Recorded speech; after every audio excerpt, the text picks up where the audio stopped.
National Weather Service has issued a fog warning until at 6:04 p.m.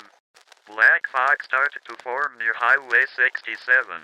If you're Highway 67, pull over now and stay there until further notice. Thank you. That's somewhat new, something called special weather statements. So many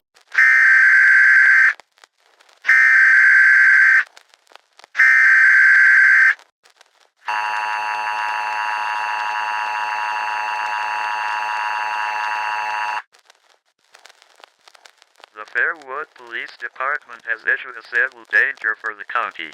Until further notice, 10 people have gone missing and were last seen on Highway 67.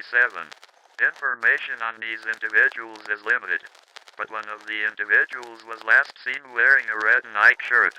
He is 5 feet tall and is African American.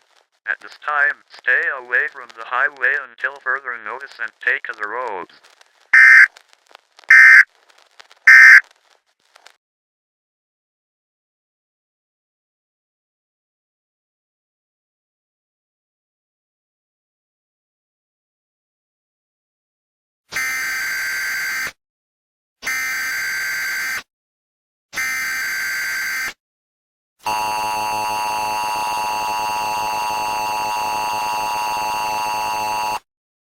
The Fairwood Police Department has issued a shelter-in-place warning until further notice. The black fog is spreading near the downtown area. A couple minutes ago, many televisions were hijacked. The person behind the hijacking has not been identified. For now, stay indoors until further notice.